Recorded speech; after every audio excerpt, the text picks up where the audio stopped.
Bonjour et bienvenue. Alors aujourd'hui on va utiliser le Floral Vision, le Normand, on va utiliser le tarot de l'Art Nouveau et l'Oracle de Kevin Meunier pour voir ce qu'il se passe dans la vie de votre autre.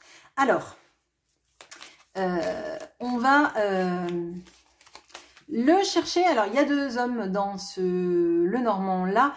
Je vais prendre l'homme sur fond vert, donc c'est celui qui est habillé, je crois aussi en vert. Ok, alors bien sûr, si votre autre est une femme, je vous demande d'adapter. Allez, hop. Alors, qu'est-ce qu'il se passe? Qu'est-ce qu'il se passe? Voilà. Ok. Alors. Bon, alors visiblement, alors, on va être très clair. Alors, je ne sais pas si vous voyez. Hop. Oui, alors, pardon si ça bouge, je me suis levée pour regarder.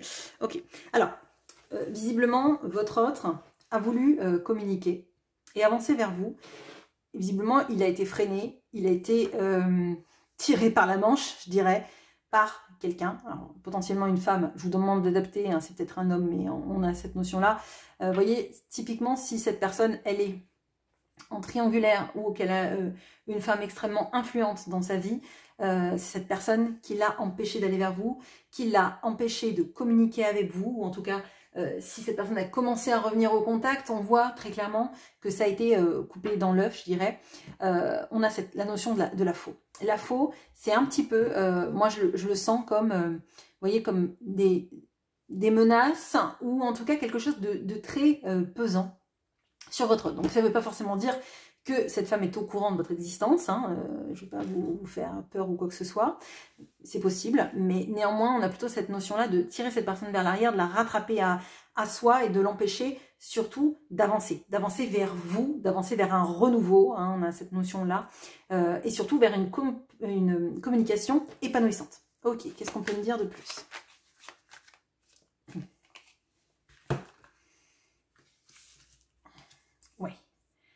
Oui, alors je vais la laisser. Elle est pas pour rien, c'est pas pour rien.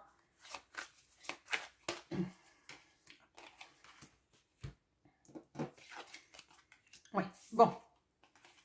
Alors, là, on a quelqu'un potentiellement qui l'a, j'irais, accablé de travail ou de tâches à faire pour pas que cette personne passe. Ah, peut-être passe à autre chose. On a peut-être cette notion-là. C'est quelqu'un aussi qui lui a induit des comportements et une grande fatigue. Donc potentiellement, on peut avoir quelqu'un qui lui a semé le doute, qui lui a menti, qui l'a peut-être tellement dévalorisé que finalement cette personne, elle croit qu'elle ne vaut pas grand-chose ou que aller vers quelqu'un d'autre, hein, ce serait l'écueil. D'accord? C'est quelqu'un qui lui a coupé en fait ses ailes. Moi je le vois comme ça, en plus j'ai Pégase là, je le sens comme quelqu'un qui l'a empêché de sortir d'une situation, d'évoluer, de se transformer, de bouger, d'avancer. Quelqu'un qui lui a mis dans la tête que non, il n'y a pas de projet, non, le futur, ça va rester dans ce cloisonnement-là. En fait, le futur, il est entre nous, pas avec quelqu'un d'autre, pas avec du renouveau, pas avec une autre situation, pas dans un autre objectif de vie, pas dans une autre profession, pas dans un autre endroit. Vous voyez, c'est très, très renfermé. On a quelqu'un, du coup, votre autre, qui est épuisé, hein, qui n'en peut plus, et surtout, qui ne trouve pas de porte de sortie, d'échappatoire. Et c'est comme si, en fait, vous voyez, comme si c'était quelqu'un qui avait plus de visa, de passeport pour partir de chez lui. C'est un petit peu cette notion-là, parce qu'avec le monde et la faux, on a cette notion-là de quelqu'un qui se sentirait complètement cloisonné, empêtré, étouffé, dans le petit monde qu'il a toujours connu, dans le petit théâtre peut-être de marionnettes, dans ce petit monde qu'on a construit pour lui, pour elle, et dans lequel elle n'a pas le droit de sortir. Ok, super. Bon. Du coup, ça me paraît très compliqué comme situation. Alors.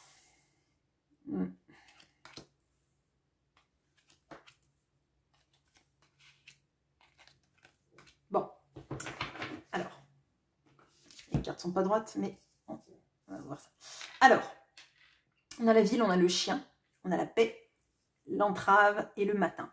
Alors, moi, là, l'impression que j'ai très fortement, c'est qu'on a quelqu'un qui est un peu traité comme le chien de la maison, mais c'est un petit peu, vous voyez, c'est pas une personnalité propre, c'est plutôt le fidèle compagnon, le petit toutou domestique. Alors, c'est pas que votre trait comme ça, c'est la manière dont on le traite et dont on le considère. En fait, c'est la personne qui est toujours là et on n'a pas à réfléchir si elle est bien ou pas bien. Même si les chiens, on les aime et qu'on les traite bien quand on les aime vraiment. Mais on a cette notion-là, en fait, de quelqu'un qui s'impose pas vis-à-vis de son entourage. Pardon. Excusez-moi, j'ai pas pu faire la pause parce que... Bon, bref, excusez-moi. Bon, on a quelqu'un qui s'impose pas vis-à-vis de son entourage parce que c'est quelqu'un qui veut être en paix. Ah oui, un petit peu... Stéphane Escher, déjeuner en paix, c'est quelqu'un qui n'ose pas poser des limites, c'est quelqu'un qui n'ose pas s'imposer parce que c'est quelqu'un qui préfère la paix à la guerre, au conflit, etc. Bon, on a les entraves, alors il n'y a pas de corps qui est rattaché aux entraves, là, les entraves sont toutes seules. Et pour moi, les entraves, c'est la responsabilité que cette personne, elle porte vis-à-vis de sa famille, ce qu'on lui a laissé prendre comme rôle, et la croyance, en fait, que cette personne, c'est un peu un pilier de la famille, sauf qu'en fait, ce sont ses boulets. Hein. Bon. On a le matin qui va avec la faux et qui va avec le monde, et pour moi, cette personne, on ne la laisse pas rêver. Hein, rêver au lendemain, c'est un petit peu comme si le scénario avait été écrit d'avance et que votre personne, ben, elle joue le rôle qu'on lui a bien donné, mais elle n'a pas intérêt à demander au scénariste de lui adapter son rôle. Hein. On a vraiment cette notion-là de encore un matin, et ce matin-là, ben, en fait, c'est les autres qui vont décider, donc c'est pas un matin joyeux. Ok, bon, alors... Je vais, comme j'ai pris beaucoup de cartes pour mon Lenormand, ce que je vais faire, une fois n'est pas coutume, c'est que je vais reprendre mon rôle. Je vais juste l'enlever lui, du coup. Mais je vais remettre les cartes en les mélangeant bien pour, avec la faux qui revient en dos, ok. Et voir, en fait, si cette personne, elle va arriver... à ouvrir ses ailes. Hein. Donc, on va quand même regarder, ce petit cavalier là, si cette personne, elle va arriver à se détacher, à prendre son envol. Parce que on n'est pas Pégase, avoir des ailes quand on est un cheval, c'est bien, si on s'en sert. Sinon, ben voilà, c'est... Ok. Allez, on va regarder donc le cavalier. Où se trouve le cavalier? Est-ce que cette personne va arriver à sortir de son imbroglio familial, on va dire?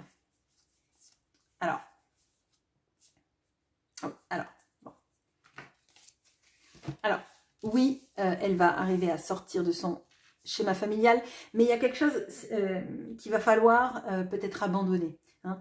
Il y a une notion de l'abondance financière qu'il va falloir mettre pas au rang de priorité, plutôt comme une tâche... comme quelque chose d'important, mais en perdre un peu, ça ne sera pas fatal, vous voyez. Mais il y a une notion comme ça. Il y a une notion aussi de se permettre de vivre une vie un petit peu moins dans la responsabilité. Alors là, on a pu effectivement avoir quelqu'un qui était extrêmement omnubilé. Omnubilé, pardon, excuse-moi, j'ai eu du bruit à côté. Omnubilé par une sorte de volonté d'être responsable pour les autres, de prendre soin des autres, etc. Et là, on lui dit en fait que la seule manière de sortir de ça, c'est déjà de lâcher du lest sur l'aspect financier et aussi s'autoriser à vivre, être heureux, potentiellement laisser parler son enfant intérieur, donc faire des choses qui lui font du bien à lui et pas aux autres. Hein. Ok, bon. Alors, qu'est-ce qu'on peut me dire de plus justement sur cette poussée vers l'avant, on va dire ?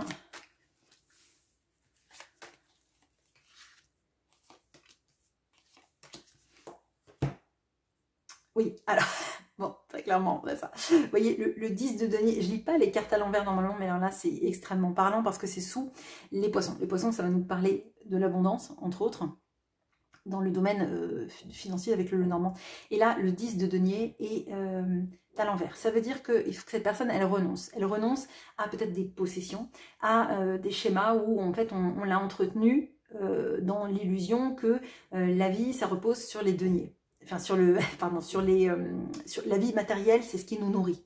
Là, on voit que c'est pas du tout ça et qu'il va falloir qu'elle mette de l'équilibre dans sa vie. De l'équilibre potentiellement sur ce qu'elle veut et ce dont elle ne veut plus, la manière dont elle agit et dont elle agit aussi avec vous. Donc potentiellement aussi mettre plus de justice dans la relation, c'est-à-dire essayer de ne pas être tout le temps dans quelque chose de trop froid vis-à-vis de vous, de trop peut-être confrontant, de ne pas vous donner toutes les réponses que vous attendez, etc. etc. Donc il va falloir qu'elle parle potentiellement. Il va falloir aussi qu'elle se défende, qu'elle soit un peu plus dure, un peu plus sèche avec les gens autour d'elle. Et je ne parle pas de vous, parce que ça ne pourra pas, en fait, se résoudre à l'amiable, tout ça. Ça ne pourra pas se résoudre très bien, avec des discussions intelligentes, etc. À un moment donné, il va falloir taper du poing sur la table, il va falloir avancer ses arguments, il va falloir être ferme. Et ça, cette personne, il va falloir qu'elle soit ferme, peut-être pour la première fois de sa vie, vis-à-vis de son entourage. Bon. Il va falloir aussi que cette personne, elle ait moins peur, hein, de se confronter au monde, à votre monde, à un monde un peu dans l'inconnu. Un peu, vous voyez, faire une sorte de saut dans l'inconnu, on voit que ça la terrorise, mais elle en a vraiment besoin. Et je pense que son âme aussi en a besoin, tout comme son cœur. Ok. Alors, qu'est-ce qu'on peut me dire d'autre?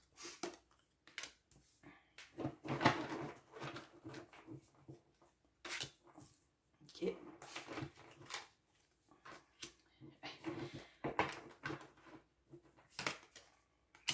Ok, alors, bon, là, pour tout vous dire, on a un entourage qui peut lui faire du chantage vis-à-vis du matériel, vous voyez, lui faire peur sur comment elle va manquer de tout. Comment la vie, ça va être compliqué, comment elle va devoir lutter pour ci et ça. Même aussi si, par exemple, cette personne, elle est avec quelqu'un qu'elle entretient, cette personne va jouer sur cette corde sensible-là. D'accord? Donc, soit cette personne, elle a des biens en commun, auquel cas on lui fait comprendre qu'elle en perd beaucoup, etc. Soit elle aide financièrement quelqu'un, et auquel cas, là, on a une notion de culpabiliser cette personne. Bon. On a l'automne et le printemps qui sont deux saisons intermédiaires, on va dire. Et à mon sens, il va falloir qu'elle finisse un cycle avec eux, avec cet environnement-là. En acceptant de perdre ses feuilles. C'est vraiment pour moi ça, en acceptant de perdre des choses. D'accord?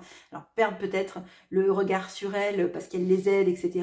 Peut-être perdre de l'argent, perdre un statut, on a vraiment cette notion-là. Et qu'elle accepte du renouveau. Et le renouveau avec, vous voyez, cette notion de l'enfant et cette notion du neuf de bâton avec le fait d'accepter de prendre des risques, on est dans ça en fait. On est dans le risque de la vie qui repart. Et la vie qui repart, ben forcément, ça peut emmener des soucis. Enfin, ça peut... si on reste toujours dans la même zone parce qu'on s'y attache, en fait, ben, l'inconnu nous paraît parfois inquiétant. Et là, on sait qu'il faut qu'elle le fasse. Il faut qu'elle passe par le printemps pour connaître la chaleur de l'été, pour connaître les choses qui vont peut-être réchauffer sa vie et son cœur. Mais pour ça, il faut qu'elle se lance. Pour ça qu'elle accepte que les choses vont changer. Vous voyez, perdre pour renaître, perdre pour que les choses évoluent. Ok. Alors, je vais me centrer sur vous, là. Je vais vous chercher parce que vous n'êtes pas tombé. Vous n'êtes pas tombé, pardon. On va regarder, vous, dans tout ça.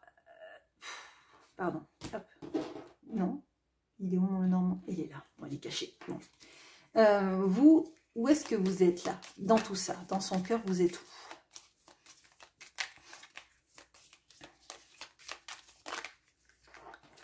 Ok. Ah, vous êtes... Ah, alors attendez. Ok, alors, bon, je vais le laisser comme ça parce que... Ok. Donc la faux revient. C'est pour ça qu'une fois n'est pas coutume, j'ai voulu remettre la faux dans le jeu. Alors, vous êtes là. Vous êtes la possibilité du nouveau départ avec la cigogne, on a ça. Le renouveau, etc. etc. On a la faux, on a les nuages. Donc, pour moi, cette personne, elle a très peur que ça soit fini entre vous, d'accord? Parce qu'elle n'a pas su... je vais dire, prendre le coche, un peu d'aller vers vous, effectivement, avec cette communication et qu'Aliena a été empêchée. Donc, elle a pour moi, la peur que ça se passe pas bien entre vous, que ça soit fini, qu'il n'y ait plus rien à sauver, que vous ne vouliez plus de lui ou d'elle, très clairement. Là, on voit que c'est comme si, en fait, le nouveau départ, c'était du passé, c'était une illusion et c'était impossible de redémarrer tout ça.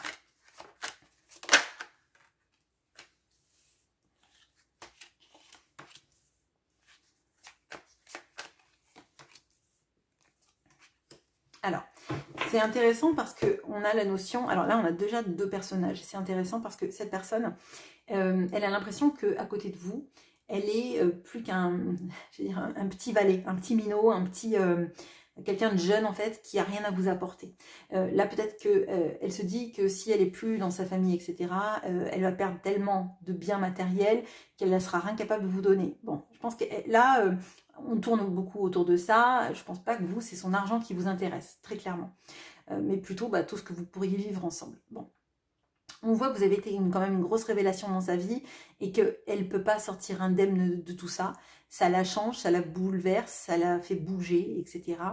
Là, on a quand même plusieurs fois cette notion de coupure. Hein. Donc moi, je ne serais pas surprise qu'elle pense que vous voulez couper complètement la communication ou alors que vous lui avez dit c'est fini parce qu'en fait, moi j'y ai cru et toi tu ne m'apportes rien, tu ne m'apportes pas de stabilité, tu ne... T'es pas là quand moi j'ai besoin de toi, je sais pas quand je peux te parler ou quand je peux pas te parler, et c'est compliqué. Avec cette notion de la reine de bâton, on a typiquement le fait qu'elle vous voit, vous, comme quelqu'un qui est en plein pouvoir, plein de sensualité, pleine de fougue de vie, etc. Et que elle, à côté, elle se sent vraiment le petit valet, quoi. Elle a rien à vous apporter, elle se sent toute petite vis-à-vis de vous, et potentiellement comme si elle trouvait rien à vous apporter. Vous qui semblez avoir tout à ses yeux, d'accord ?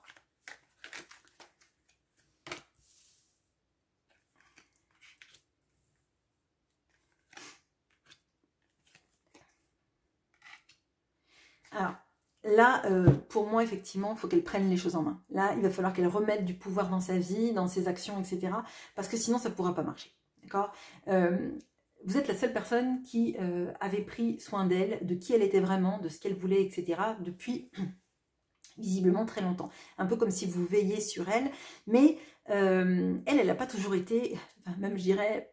sans doute pas du tout comme ça avec vous, et elle ne vous a pas protégé. Elle vous a peut-être même piqué, elle vous a peut-être fait...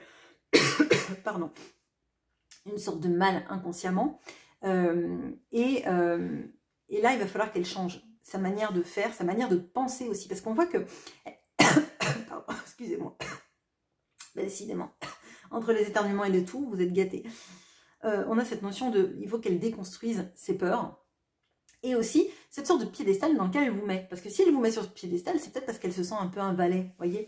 Si elle reprenait de la force, du pouvoir, elle deviendrait peut-être le roi de bâton, et le roi de bâton et la reine de bâton, ils vont bien ensemble, il n'y a pas de cette notion de trop bien pour moi, qu'est-ce que je vais lui apporter, etc., qui, à mon avis, n'alimente pas le débat comme il le faut.